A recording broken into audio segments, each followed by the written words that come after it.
Alright, we're back. This is the best sound of the day. Love it.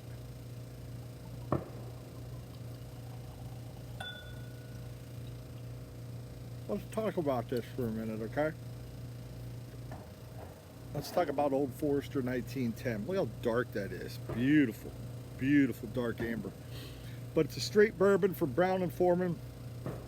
Got my notes over here, so bear with me. Released October 2018. It's 93 proof. It does not have an age statement. That's what NAS means if you ever come across that. 72% corn, 18% rye, 10% mashed barley. It is a dark bronze, as I showed you earlier. We'll talk about the MSRP. Old Forester 1910 is the fourth and final expression in the Whiskey Rose series. First launched in 2014. The series consists of Old Forester 1870 original batch, Old Forester 1897 bottled bond. Haven't had that one. Old Forester 1920 Prohibition style. According to Brown Form in 1910, Old Fine Whiskey represents a specific point in Old Forester's nearly 150-year history. In October 1910, a fire caused the bottling line to be shut down for an indefinite period of time. Complicating matters, there was a vat of mature whiskey waiting to be bottled, otherwise facing ruin. The whiskey was instead stored in new charred oak containers to rest until the line could be repaired. This double barreling was the first such documented of its kind and led to the gaining the name Old Fine Whiskey. In order to produce 1910 standard, Old Forester has undergone a second barreling in a lightly toasted, heavily charred barrel. Mature Old Forester enters a second barrel at 100 proof, just as it did in 1910 with the fire, remember? And Old Forester Master Toaster Jackie Zykin, the second barrel is charred nearly to the point of incineration.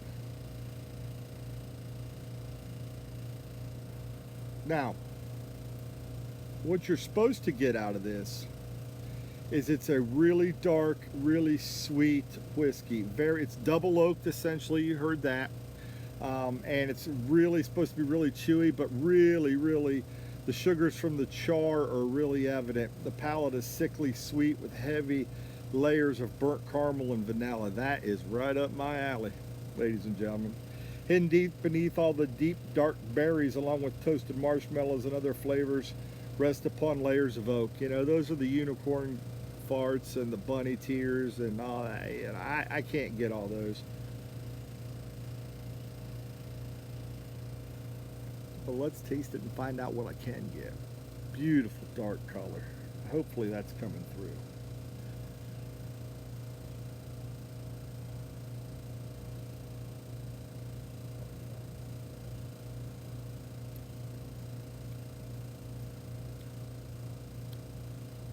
Wow. Real wow. Did not disappoint. Thick. Very, even on my lips still, very sweet. I love that sweet stuff, folks. You know that. Love those Spaysides and Highlands and those butterscotchy sweet scotches. And anything that's got the vanilla. Really nice vanilla. On the finish now. Just above the oak. I get the oak. I do get the caramel. Really good. This is a tough bottle to find. They don't grow on trees. I don't know if it was I know it's a special release. I don't know if it was a limited release. I will have to immediately start looking for another bottle of Old Forester 1910 Old Fine Whiskey. I would like to get the whole series. What I say those were called again? The Whiskey Rose series. Would really like to try them. Fantastic. I'm not ready to anoint it Whiskey Jesus yet, but the nose, that is caramel all day. Just a really nice, and I like to compare, what did they get on their nose? Rich caramel, yeah, and I didn't read that either, so I don't get the undertones of vanilla and fresh baked cake. I don't, with frosting and sweet pecans. But I get that caramel, and it is there big time. Oh, it's good. It's good, good, good, good, good, good.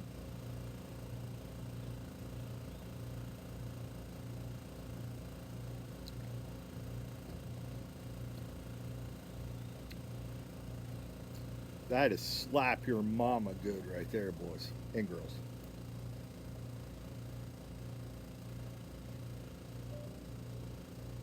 Paired with a Maduro 858.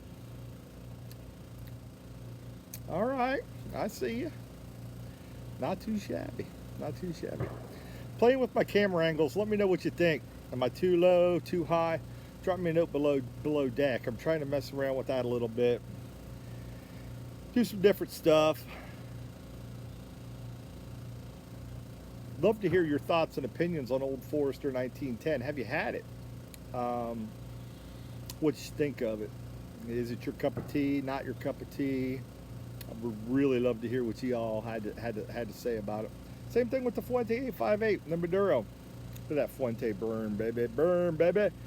It is one of my favorite sticks. You know what you're going to get every time you pick it up. Not super expensive. This isn't going to impress Jeeves over at the cigar shop, you know, that he's smoking the $50 Padrones. Hey, where's your truck keys? But what it will do is it will definitely impress me. And that's what it matters. If you like what you smoke, you like what you smoke, you like what you do. That's all that matters, man. So here's a cheers to Saturday. Here's a cheers to Old Forester. Cheers to Arturo Fuente.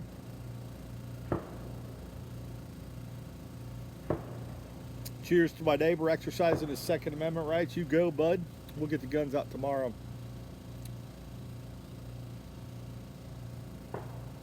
Anyhow, folks, be well. Let's see, I think this looks better, so tell me below. Is this too close? Am I too much in your face right here? Now, that's a little intense right there. That's scary. But I think this is about right, but let me know. Tell me what you think. Tell me what you think about the Old Forester. Tell me what you think about the Arturo Fuente. Gonna get the grill fired up, big green egg after I finish this cigar.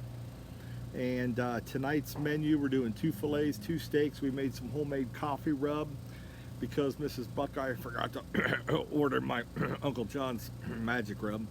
So I'll just do that this week. I'll let you in on a little secret. I'll tell it right now. If you've watched the video this far, you deserve a little secret. Best rub that I've ever put on any steak.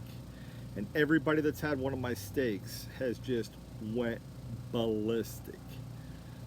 Go to unclejohnsrub.com, and it's a black magic dry rub is what it's called.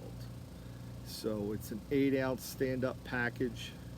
See if I can get it to kind of show. Kind of looks like this right there. Give it a shot, folks. They're not a paid endorser. I'm just telling you what I like. What I mean. I've served that steak, cooked with Uncle John's rub to 10, 12 people now. Every one of them said it's one of the best steaks they've ever had.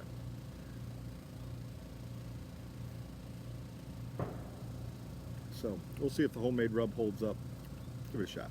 Anyhow, folks, tell me what you think. Tell me what you think of the whiskey. Tell me what you think of the cigar. Tell me what you think of the day. Be well, be humble. Stole that from Curmudgeon. Daggone, that flowed well. Now I know why Curmudgeon uses it. Be well, be humble. I like the be well part, but that be humble, man, that just flows. Curmudgeon, you got that one down, brother. Good job, good job, good job. Really like that. So be well, folks. Take care of each other, folks. Pay it forward, folks, and wash your damn hands.